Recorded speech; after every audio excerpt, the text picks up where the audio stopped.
na po sa iyong sambahan. Muli namin sambahin ang iyong pangalan. Naway mapagpurihan po namin ang iyong pangalan. Maintindihan po namin ang iyong mga salita na aming pag-aaral. Gabay niyo po kami sa aming pagsamba sa inyo. Silang pinili namin sa Panginoon Jesus. Hindi po, isa pa pong kata, makakaupo na po tayo. Kami. Iligan.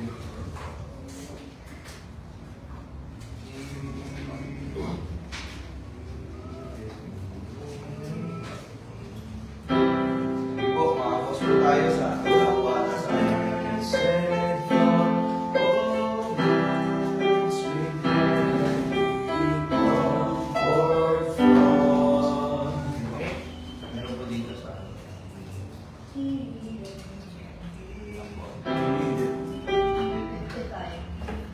po. Himnan 55. Meron din po dito sa screen. Sige po. Iligan me. Ready, sing.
Tutuloy po natin yung ating pag-aaral sa the work of the Lord Jesus Christ. Actually, natapos po natin lahat ng doctrinal aspect ng work ng ating Panginoon. At nandito tayo ngayon sa practical aspect ng kanyang work.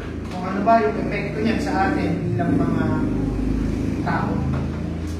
Sino po ang nakakaalala na huli huli nating lesson patungkol sa work ng ating Panginoong Kristo.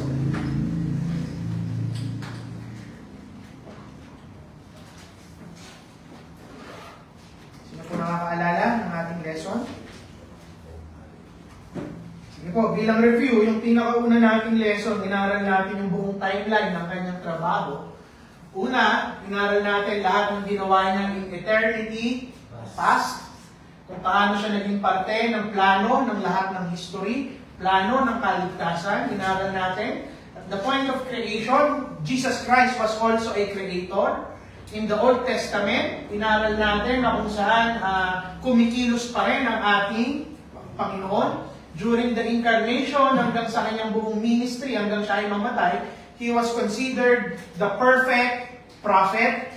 Pagdating ng kanyang kamatayan, nagbago yung kanyang role. He became our Savior. After niyang mamatay, during the church age, hanggang sa second coming, he is going to be our great high priest and mediator. Sa second coming, he is going to be the judge. After the second coming, up to the eternity future, Jesus Christ will be our King. So inaral natin yung creatorship, prophetship, saviorship, priesthood, mediatorship, judgeship, at kingship ng ating Panginoon. At nung huling linggo, inaral naman natin kung ano ba yung ibig sabihin niyan sa ating mga buhay. At natapos lamang tayo sa unang punto, the work of Christ before time. Pag sinabi natin before time, ito yung bago niya likhain yung mundo bago pa magkaroon ng konsepto ng oras. Sabi natin, because of Christ's work before time, we are saved. Inaral natin yung plano ng kaligtasan, yung requirement ng ating Panginoon. Inaral natin yung doktrina ng election, ng foreknowledge. Inaral natin kung ano ang ibig sabihin at hindi ibig sabihin ng foreknowledge. Review, Charles. Ano ang ibig sabihin at hindi ibig sabihin ng foreknowledge? Lori. Pag sinabing foreknew, ibig sabihin, itinakda na ng Panginoon una yung mga pangalan ng kanyang ililigtas, ng kanyang namili na siya. At yung hindi naman meaning ng foreknowledge, yung alam ng Panginoon na ikaw ay tatanggap, kaya kanya pipiliin. Yun yung maling katuruan. Bakit? Ba't hindi natin tinatanggap yun? Kasi it makes us na tayo yung nagpaplano at tayo, nakabase sa atin yung salvation at saka pagpili ng Panginoon. Bilang review, tandaan nyo, yung foreknew sa Romans 8:29, it carries the idea of love, pag-ibig. Inibig ka ng ating Panginoon regardless. Unconditional nga yung pag-ibig niya sa iyo at pagpili niya sa iyo. At sabi dun sa Romans 8:29, ang foreknew doon, tao. Hindi yung facts, hindi pangyayari, hindi yung gagawin mo. Tao yung kinilala, inibig ng ating Panginoon. Katulad na lamang sa Genesis, nung sinabi doon that Adam knew Eve. Ngayong ibig sabihin ng knew, ng pagkilala ay isang relasyon, pag-ibig. Bumuo ang Panginoon ng pag-ibig. At hindi niya tinitignan yung gagawin ng tao na mangyayari dahil it will make God reactive. Babanggain nun yung sovereignty ng ating Panginoon. So meron bang tanong bago tayo mag-proceed sa main lesson natin ngayon? Last time, nag-focus lang tayo dun sa effect ng work ng Panginoon before time. Ngayon, aaralin naman natin yung the work of Christ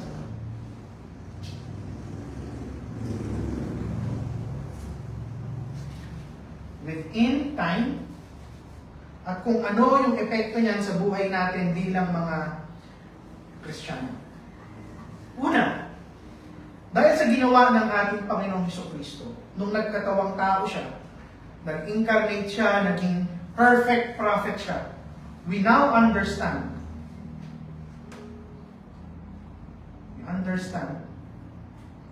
better the character of God. Inaral natin na sa prophetship ng ating Panginoon, He was the perfect prophet dahil siya yung ultimate fulfillment ng lahat ng prophecy at talagang ipinakita niya ng buo sa atin kung sino ba ang Diyos na nagliligtas. Dahil sa kamatayan ng ating Panginoong Hesukristo, He displayed fully yung karakter ng ating Panginoon. At sa pag-aaral natin ng theology, ano yung overarching character ng ating Panginoon o attribute ng ating Panginoon? More than love, more than justice, more than mercy, more than grace. Ano yun? Holiness. Holiness. Tandaan nyo na sa Biblia, walang ibang attribute ng ating Panginoon na inulit-ulit kung hindi holy, holy, holy. At alam natin from hermeneutics, nung nag-aaral tayo, kapag ang isang salita o isang phrase ay paulit-ulit, binibigyan ng inuulit sa Biblia, ang ibig sabihin niya, binibigyan niya ng emphasis. Ibig sabihin, lahat ng attribute ng ating Panginoon nakaugat sa kanyang kabanalan. Yung kanyang love, yung kanyang justice, yung kanyang grace, mercy, kahit yung kanyang parusa o condemnation sa mga kaluluwa, lahat yan ay nakapaloob sa kanyang kabanalan. And kabanalan, it balances out everything. May mga magtuturo na kung saan nagpo-focus lang sila ng pag-ibig, pag-ibig, pag-ibig ang ating Panginoon. To the point na yung pag-ibig, grasya, habag ng ating Panginoon, it now tolerates sin. Pero kung titignan mo yung overarching attribute ng Panginoon, it cannot be. God cannot love sin. God cannot tolerate sin. But at the same time, yung hustisya ng ating Panginoon, dahil sa kanyang kabanalan, it also pushes God na umibig sa atin, sa mga taong kanyang nilikha. Now, how does the death of the Lord Jesus Christ perfectly balances yung hustisya at pag-ibig ng ating Panginoon?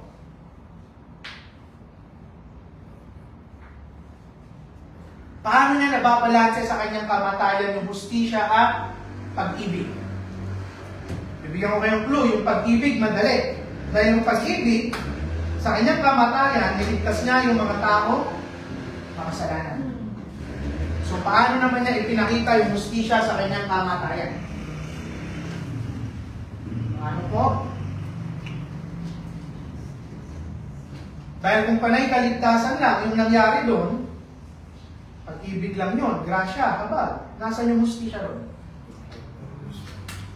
Pagpaparusa? Justice siguro in a way, Pastor, na hindi lahat, hindi para sa lahat yung dugo ng Panginoon. Yeah. Kundi para sa pinili lang. Bumalik tayo. Paano ipapakita ng Panginoon ang hustisya laban sa kasalanan? Kaparusahan. Ang kaparusahan ng kasalanan ay kamatayan. Hindi niya maipapakita yung hustisya kung nagligtas lang siya, pumili siya, nagligtas siya, pinatawad niya, yung mga pinili niya pupunta sa langit nang walang kapalit. Pero nagkaroon ng kapalit. At ano yung kapalit? Yung kanyang kamatayan. Ibig sabihin, nandun pa rin yung justice ng ating Panginoon.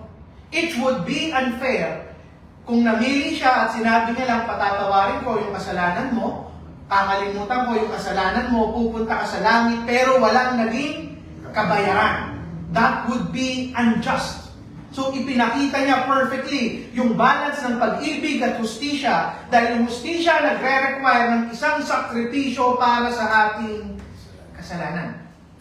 Ano yung balance doon? Yung pag-ibig niya, itinus siya upang iala yung kanyang sarili bilang kabayaran ng ating kasalanan on our behalf. Dahil doon, sa balanse ng hustisya at pag-ibig, ipinakita niya yung kabanalan ng ating Panginoon. Dahil imposible na kung saan ng isang banal na Panginoon hindi sumingil ng kasalanan ng isang maruming tao. No? May gusto kang tanong? Now, on the faithful day, kung saan yung inosente na tupa ng ating Panginoon na walang kasalanan, nung kinuha niya yung lahat ng kasalanan natin, paano ipinakita ng kanyang ama yung kanyang kabanalan? Ano ang ginawa ng ama habang nakapako yung kanyang anak? Nung nagdilim yung kalangitan, tinalikuran niya yung kanyang anak. God's holiness, the Father's holiness, prevented him from looking at the Lord Jesus Christ dahil dala-dala ng Panginoong Jesucristo yung kasalanan ng lahat ng kanyang hinirang nung siya ay ipinako sa krus ng Kalbaryo. Na nag-aalay sa sinabi sa Habakkuk 1:13, your eyes are too pure to look at evil. And by that, sa kanyang kamatayan, sa kanyang ginawa with intent, we now know better yung character at balancing attribute ng ating question? Insight? Lori? Pastor, naisip ko lang, hindi ba pwedeng hayaan na lang ng Panginoon yung hindi ba pwedeng pakita niya yung hustisya niya na ang binayaran lang ng buho ko ay yung mga pinili ko? Hindi ba pwedeng ma-fulfill lang yung gusto ng Ama? Please make your point. Ang point ko, hindi ba mapapakita ng Panginoon yung justice by parang, kunwari, ako yung Panginoon. O yung tubo ko para lang sa sa mga hinirang, hindi para sa inyo. Yung parang gano'n. Ang pinakita niya doon, pag-ibig. Yung hustisya, ipapakita niya kapag siningil niya yung kabayaran ng kasalanan. Tandaan mo, justice, anong ibig sabihin ng hustisya? Pagsingil, parusa, paparusahan sa ating mga pagkakamali. May lang po, last clarification. Kasi po, yung pinakatanong ko po muna sa sir is, ano po bang effect ng kasalanan sa ating message? Bakit ba muna siya? So, bakit sa kanya ng sin? Kasi may narinig ako na, hindi ka na-name ko sa niya. Sabi niya sa akin, kainaan daw ng Diyos ay kasalanan. Sabi ko, paano naging kasalanan na kainaan Diyos ay wala ng kasalanan ng Diyos? Kumbaga, dahil nga daw dun sa mga tao. Hindi niya kailanman kakailanganin ang kasalanan. In the first place, hindi niya nga kailangan gawin yun. Diyos siya eh. Whether or not magligtas siya ng tao, He will be God. Pero pinili niya yun dahil sa kanyang pag-ibig. Ang nangyayari kasi, ito yung line of thinking nung sinasabi mo. It puts man on a higher pedestal than God. Na parang ang pinaka-importanting bagay dito sa mundo ay tao na kailangan gawin ito ng Panginoon para sa atin.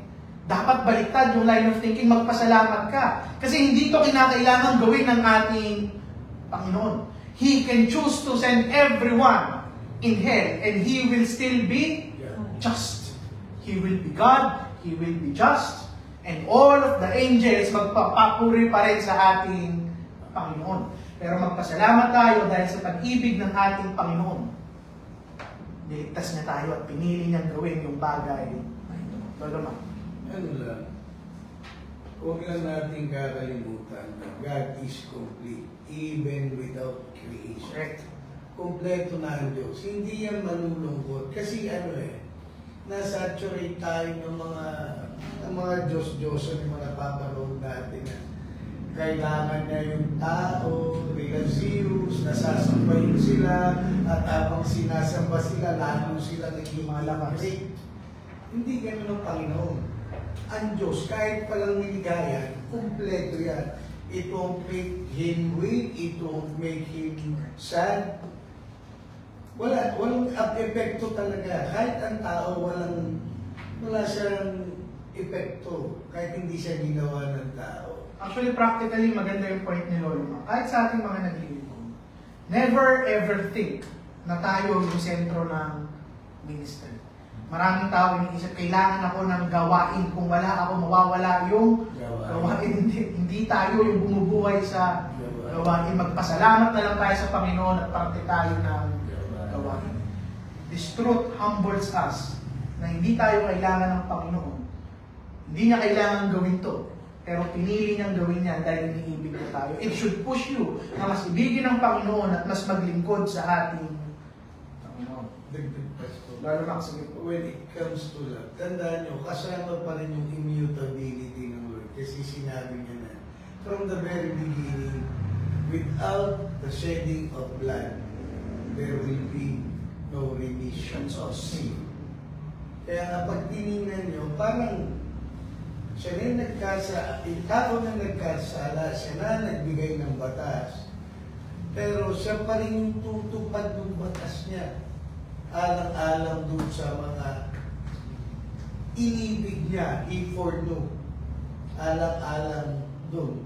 Kaya sana, maunawaan natin yun. Talagang walang ibang way ng kaligtasan, kundi yung way lang na ibinigay ng Panginoon. No other way. Nandun yung totoong pag-ibig para bang, bawa, yung anak ko, pinatay mo. Sige, para magbayaran mo ng kasalanan mo, ako kailang magpapakulong dahil pinatay mo yung anak ko. Parang gano'n, na napakahirap isipin para sa isang tao. That brings us to our second point. Dahil doon, mas naunawaan natin lubos yung tunay na ibig sabihin ng pag-ibig dahil sa ginawa ng ating Panginoon so Kristo. Sabi sa John 3:16, Charles, for God so loved the world that He gave His only begotten Son.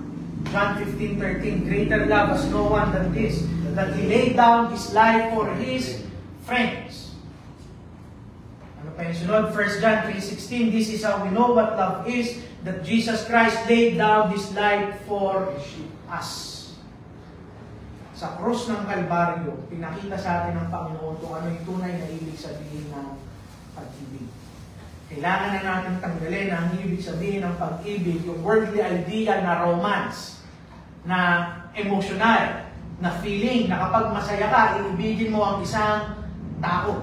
Pinakita sa atin ngayon ng ating Panginoon that love is a choice. A choice, hindi katulad kung sinasabi ng mga LGBT na iibigin mo kung sino gusto mong ibigin, hindi. A choice to do what is best for the other person. Ito yung tunay na pag-ibig. Isakripisyo mo yung sarili mo, yung desire mo, yung possession mo para sa ikabubuti ng kaluluwa ng isang tao. Ibig sabihin yan, practically sa atin, hindi mo kailangan antayin na may maramdaman ka sa isang tao para ibigin mo. Maaari pa nga na hindi mo gusto yung taong yan, pero kaya mo yan at pwede mo yan ibigin. At higit sa lahat, maraming bagay na kung saan tinatawag ng mundo ng pag-ibig, pero hindi talaga tunay na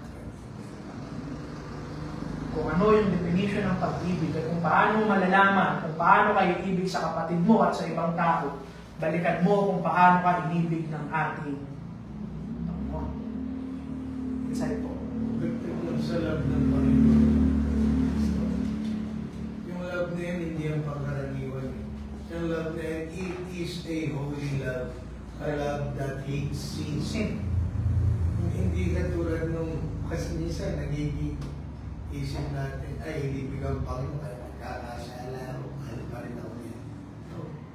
Yung love ng Panginoon is holy. Tulad na sinasabi natin since time, bawat bagay, bawat attribute ng Panginoon nakapalog sa holiness. And that love is a holy love that hates sin. At yun din yung dapat natin i-reflect. Hindi ibig sabihin na kung saan we rebuke other people ay hindi na natin sila mahal. Sometimes, yung pinakamagandang klase ng pag-ibig, sabihin mo sa kanila yung masakit na katotohanan ng Biblia dahil yun ang nag-liligtas. The world will always think that Christians are bigots, hateful, judgmental people. Bakit nyo pakikialaman kung sino yung gusto namin ibigin? Sabi nga ng mga LGBT, but they don't understand na kaluluwa nila ang iniibig natin. Dahil alam natin na kapag pinagpatuloy nila yung ganitong klase ng pamumuhay, anong mangyayari? They end up going to hell. Now, hindi lang natin pag-uusapan yung na hindi lang natin matututunan dito yung hustisya at pag-ibig ng ating Panginoon. Pero dahil sa ginawa niya with intent, we can have a right relationship with God. Sabi sa Romans 6:16 to 18, don't you know that when you offer yourselves to someone to obey him as slaves, you are slaves to the one whom you obey, whether you are slaves to sin, which leads to death, or to obedience, which leads to righteousness. But thanks be to God that you used to be slaves to sin, you wholeheartedly obeyed the form of teaching to which you were entrusted.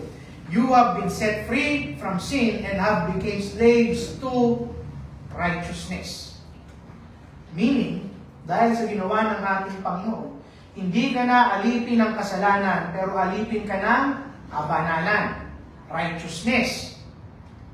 Ano yung tawag natin doon sa act na ginawa ng Panginoon, kung paano niya kanya transfer from being a slave to sin to a slave of righteousness? Redemption. Ano ang Tagalog ng redemption? Pagtubos. Bakit ka kailangan tubusin? Naalala nyo sa unang panahon, lalo na sa Old Testament, imposible na makuha ng bagong master yung alipin sa dati niyang master nang hindi niya binabayaran, nang hindi niya tinutubos, nang hindi niya binibili. Now, this verse actually supports na wala ng ibang tao bukod kay Adan at kay Eva, pre-fall, bago mag-fall, at sa ating Panginoong Jesucristo, ang merong tunay na free will. Bakit? Dahil ang sabi natin, right now, sa ating mga tao ngayon, pagkatapos magkasala ni Adan at ni Eva, you are now either a slave of sin or a slave of righteousness. You only have two options, to be enslaved by sin or to be enslaved by righteousness. No one is truly free. Now, sasabihin ng iba, teka pastor, may kakayanan naman akong pumili kung magkakasala ako o hindi. It's not actually the choice that we are talking about. What we are talking about, yung choice ba na gagawin mo, are you absolutely free from any influence? Dahil bago ka maligtas, may pinakamalakas na influence sa'yo, your sinful nature na inaral natin sa theology of man. Sa doctrine of man. But now that you are saved, you should be a slave of righteousness.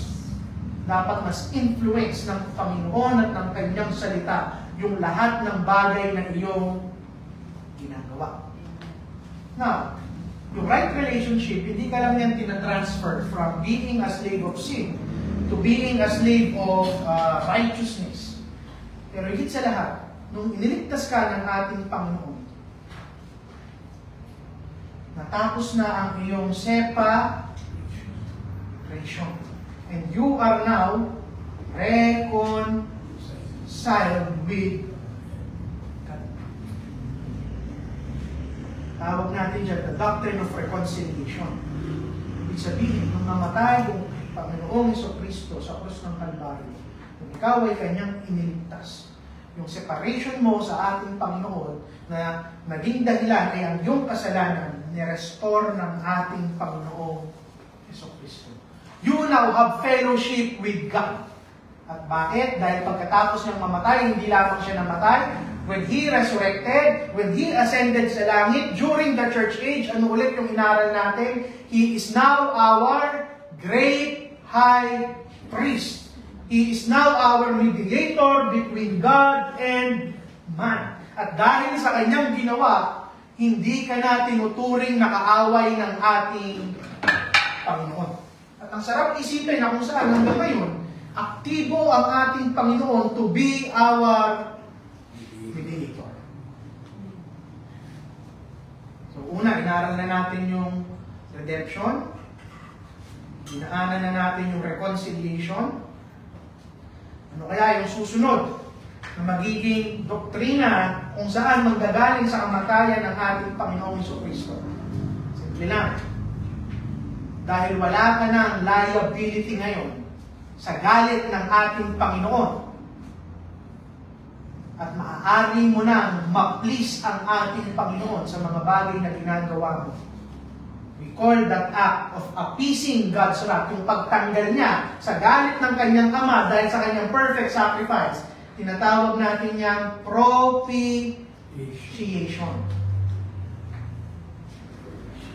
Romans 3:25, God presented Christ as the one who would turn aside His wrath, taking away sin through faith in His blood. Inapis o sinatisfy ng ating Panginoong Jesucristo yung galit ng kanyang Ama sa kanyang kamatayan. This is also the reason kung bakit kailangan niya munang mamatay bago tayo maligtas. Dahil kung hindi siya mamamatay, sino yung sasalo ng galit ng kanyang Ama? Wala. At ito yung gusto ko mas malalim na maunawaan ng bawat isa. Sometimes, sabi ko nga kanina, when it comes to salvation, tayo yung nagiging highlight. Na namatay ang Panginoong Jesucristo para sa atin. Na parang tayo yung pinakamahalagang bagay sa mundo. Tandaan nyo, na kapag nag-aala yung mga Israelita ng tupa, hindi yan inaalay sa tao. Inaalay yan doon sa Diyos na galit sa kanilang kasalanan. Marami ang nagsasabi, namatay ang Panginoon at inalay niya yung buhay niya para sa atin. Although at some level that is true. Pero kailangan natin maunawaan yung higher or greater truth. That His sacrifice was not mainly for us but for His Father. Yun yung doktrina ng propitiation. Kasi tapusin ko lang to bago ka magtanong. Dahil sa propitiation, kung bakit yan kailangan, naniniwala tayo na bago tayo maligtas, nung tayo ay mga unbeliever pa lamang, we are unable to do anything that pleases God. Dahil kahit yung pinakabanal nating gawain, it is still a work of the flesh. Kailangan yung propitiation. Dahil dito ka lamang magsisimula ang isang Kristiyano na gumawa ng mga bagay na katanggap-tanggap sa ating Panginoon. Yung liability mo sa galit ng ating Panginoon, yung liability mo sa parusa ng ating Panginoon, yun yung tinatawag nating guilt. We are truly guilty sa ating kasalanan. At the moment of salvation, tinatanggal ng Panginoon yung ating guilt, hindi ka na liable, hindi ka na blameworthy, hindi na ikaw yung sisisihin na mag-suffer sa penalty ng iyong kasalanan dahil ginawa na yun ng ating Panginoong Jesucristo. Sige po, yung question or insight. Hindi realization na kasi nakasulat din. Parang we can now understand yung pagmamahal ng Panginoon. Ako, namamangha ako sa pagmamahal ng Panginoon. Like, sino ako? Ito realization lang na sino ako? Bakit ako yung pinili? Bakit ako isa sa pinili ng Panginoon? So, pagdating sa langit, parang gusto ko rin tanungin yung Panginoon na bakit kaya ako sinama niya doon sa mga pinili niya? Hindi ko lang maarok yung pagmamahal niya na wala naman akong ginawang mabuti, wala namang mabuti sa akin. Bakit kailangan pa niyang gawin lahat yan? Actually, that's what makes unconditional election na napakaganda para sa atin. When you realize na buti na lang, unconditional talaga yung election. Otherwise, ano yung i-offer ko sa Panginoon para ako ay maligtas? When you realize na kahit yung pagtanggap mo, yung pananampalataya mo ay galing pa rin sa ating Panginoon, ang regalo ng Panginoon. Napakasarap isipin na kung saan binigyan ako ng napakagandang regalo ng aking Diyos. Ano ba? Tulad ng sinabi mo kanina, Pastor. Kasi kung iaano natin yung Solomon, lahat ng gagawin mo are just unclean things sa harap ng Panginoon. Even the best, yung pinakamaganda, mga pinakamabuti mong ginawa, it's all considered ng basahan. Actually, yung sinabasa ko, pag sinabi mo daw unclean things, parang pasador ng babae yun. Hindi mo kadumi yun. Kaya pasador or dead things sa Old Testament. Kaya yun ang ma-realize natin na the moment na naligtas ka, it doesn't give you freedom. Naglipat ka lang ng lordship or mastership. It's either alipin ka ng kasalanan pa rin or alipin ka na ng Diyos. That is why kahit Kristiyano ka na, wala ka pa rin talaga considerably, wala kang free will. Kasi dapat ang buhay mo, what God dictates, nandun ka. Kung wala ka doon, what sin dictates, you will do it. So, wala nang freedom. Actually, pwede natin i-tie up dyan yung inaaral natin last week na yung doktrina na once saved, always saved. It does not give you license to sin. Dahil pag patuloy kang nagkakasala, isa lang yung ibig sabihin niyan. You are still a slave of sin. And you were not truly bought by Christ. Hindi na wala yung kaligtasan mo. Hindi ka talaga ligtas. Question doon? Wala. Itong propitiation na to, dahil inapis na ng ating Panginoon, ng Panginoong Jesucristo yung galit ng kanyang Panginoon. Ibig sabihin niyan, tapos na rin yung condemnation natin. And you are now declared righteous. Ano yung doktrina ng declaration ng righteousness natin? Justification. Sabi sa justification, it is as if you have never sinned. Tinitignan ka ng Panginoon na parang hindi ka nagkasala. Charge, true or false? Wait lang, wala pa. True or false? Dahil sa justification, you are practically righteous.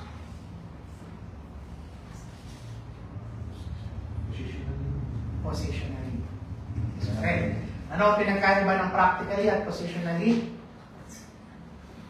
Practically, yung pang-araw-araw nating pamumuhay. Na kahit tayo mga Kristiyano, hindi naman natin nagagawa. Nagkakasala pa rin tayo. Pero itong justification, positional righteousness to. Dinedeklara ka ng Panginoon that you are now righteous. Meaning, dahil under yan sa point ng having a right relationship with God, it actually describes yung relasyon natin sa Panginoon at hindi yung practical natin katayuan dito sa mundo bilang isang isipin nyo na lang na isang judge ang nag-declare sa isang criminal that you are not guilty. This does not mean na mamumuhay tayo perfectly. Pero sinasabi dito, yung standing natin ngayon sa Panginoon, we are righteous. Question?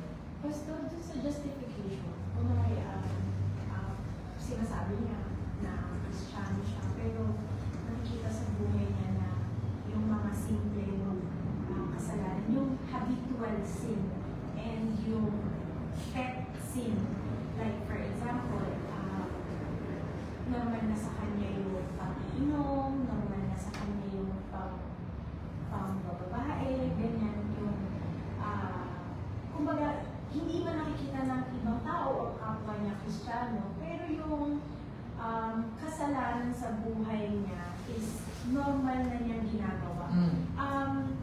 Pwede ba yun na yung mga pet sin ng mga Kristiyano, it does not affect yung justification at yung pag-declare niya na siya ay isang Kristiyano? Una, ang tanong, nung unsaved pa tayo, sabi natin, enslaved tayo sa kasalanan. Ito, yung lahat ng kabaliktaran ng redemption, reconciliation, propitiation, justification, yun yung estado natin bago tayo maligtas. Enslaved tayo sa kasalanan, separated tayo sa ating Panginoon, dahil sa kasalanan natin, we are under God's wrath and condemnation ng ating Panginoon. Pero sabi natin, kapag naligtas ka, Dahil sa redemption, reconciliation, propitiation, at justification, lahat yon ay nababalik dahil sa ginawa ng Panginoong Jesucristo. Now, ibabalik ko yung tanong sa iyo. Kung naligtas ka, dapat bang may outworking yung bago mong position sa harap ng ating Panginoon? Yes or no? Yes. Justification is not practical righteousness. But your positional righteousness should push you na mag-persevere sa practical righteousness. Now, ano yung punto ko? You will never be perfectly righteous practically. Pero if you are positionally righteous, yung katotohanan na yan sa isipan mo, sa puso mo, sa buhay mo, should push you na magkaroon ng practical righteousness. At yung pag-persevere mo sa practical righteousness, hindi pa rin yan sa iyo manggagaling. Nanggagaling yan sa Panginoon at yung proseso na tinatawag nating sanctification.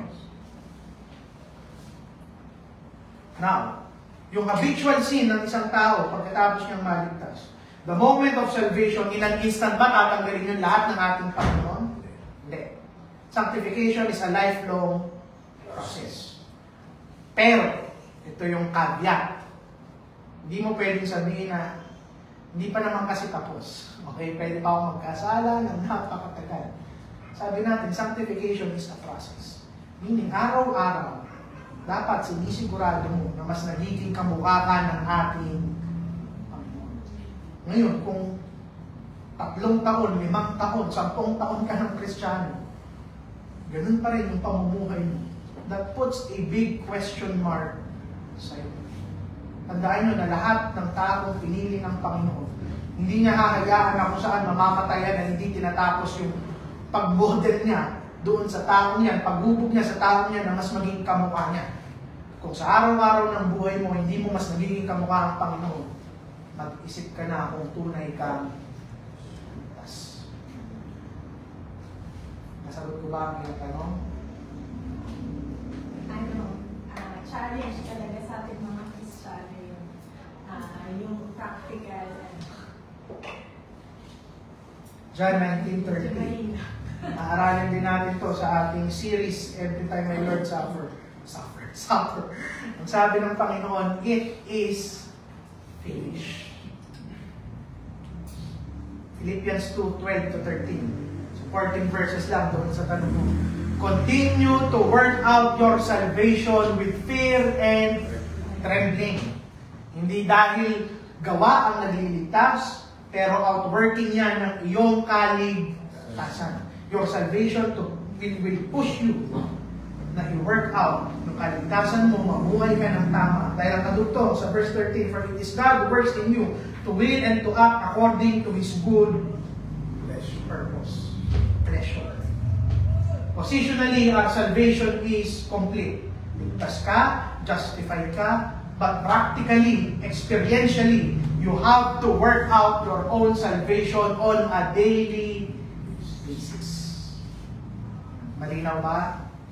Charles, Novi, brother, pastor? May ano po kayo? Insight, question? Panghuli sa ating pag-aaral ngayong umaga. Dahil sa ginawa ng ating Panginoong Jesucristo. Third, Christians should be eager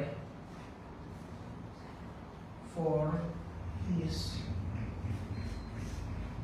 return. Naral na natin last Sunday yung application, kung anong ibig sabihin ng ginawa niya before time. Kanina, inaral natin yung lahat ng ginawa niya in time at ano yung epekto sa atin yan. Inaral natin yan. Redemption, reconciliation, propitiation, justification, sanctification. Pero, dahil unawa mo na magbabalik siya as judge and king balang araw, dapat excited tayong lahat sa muling pagbabalik ng ating Panginoon. Kailangan natin sulitin yung oras na meron tayo ngayon. Hindi pwede na alam mo yung lahat ng doktrinang ito. It should translate sa iyo na gagawin mo yung lahat ng makakaya mo para maranasan ng lahat ng tao yung lahat ng doktrina na ating inaral. Dahil balang araw, magbabalik ang Panginoon bilang judge at bilang hari. Kung sa una niyang pagpunta dito, He was like a spotless lamb na talagang nakadestino yung kanyang katawan to be slaughtered. Balang araw, hindi. He will come back as a judge, as a king, as the Lion of Judah. Lahat ng tao luluhod sa kanyang harapan. Atheist ka, Kristiyano ka, o kung ano ka pa man, luluhod ka at aaminin mong si Kristo ang tunay na Diyos. Ito yung tanong. Bawat isang Kristiyano, ano yung ginagawa mo upang paghandaan yung muling pagbabalik ng ating hari? Nai-imagine mo ba kung yung pamilya mo, kaibigan mo, mga minamahal mo sa buhay, hindi mo ginawa yung responsibilidad mo bilang isang Kristiyano? Naluluhod sila na nangangatog sa Panginoon dahil paparusahan sila. But whether they like it or not, they will say that Christ is God. Masakit yun sa atin bilang mga Kristiyano. Pero kailangan natin gampanan yung ating responsibilidad. Tandaan nyo, naniniwala tayo na namili ang ating Panginoon. Pero hindi tayo pwedeng maging mga hyper-Calvinist na aantayin lang natin silang dumating dito. Hindi. Hindi mirakulo yung gagawin ng Panginoon para magdala ng mga kaluluwa. Walang ibang paraan ng kaligtasan. Nagsabi sa Biblia, faith comes from hearing and hearing the word of God. Kaya inutusan tayo, go ye therefore and teach all nations. Dahil dyan, dahil sa ginawa ng Panginoon, naligtas ka, may confidence kang harapin yung mga susunod pang araw at yung eternidad na ibibigay sa iyo ng ating Panginoon. Dito po muna natin tatapusin. Next week, titignan ko po kung sisimulan naman natin ang doctrine of the church. Kung hindi doctrine of the church ang nangaralin natin, pwede natin i-series yung nakasulat sa ating church covenant. Titignan ko po muna. O pwede natin ipaluhod na yon sa doctrine of the church. Meron po bang insight or question?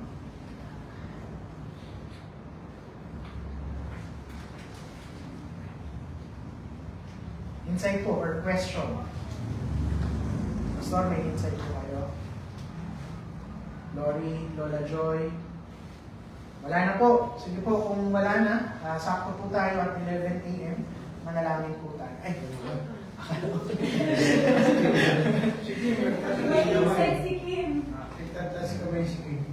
let's pray. Let's close this in prayer. Lord, salamat po sa discussion, sa insights ng mga kapatid. Salamat po, Panginoon, at tunay na pinatunayan na lahat kami ay may kakayanan to rightly divide the word of truth, Panginoon. Hindi lang sa pastor o sa isang tao ang kaalaman, Panginoon, ng Biblia. Salamat po at natututo kami sa bawat isa. At dalangin ko, Panginoon, na mapapurihan namin kayong lubos lalo sa lahat pa ng aaralin namin sa umaga nito. Tawad nawa, Panginoon, sa aming mga kasalanan. Nawa, handa kaming humarap sa inyo at wala kaming tinatagong kasalanan sa aming mga puso, Panginoon. Na-celebrate namin ang pagkilos mo sa buhay namin. Ito ang aming dalangin. In Jesus' name we pray. Sige po, 5-minute break. Lahat ng iihe, kakain, pag may merienda, gawin na po. But during worship, bigay po natin yung sanctity ng worship sa ating Panginoon.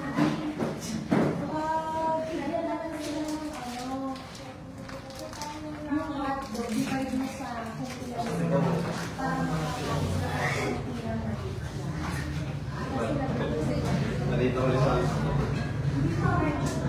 Nakita ko ba yung ano mo? Tapos na.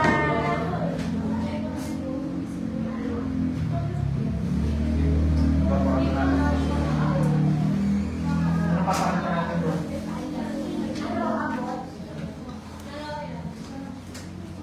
Practice.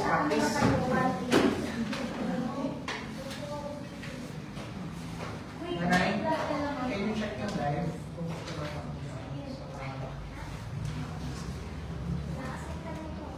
Ay bro, mag-iilan naman po. Hindi po dyan mo ko. Tapos after pakita. Miss namin kayo ha.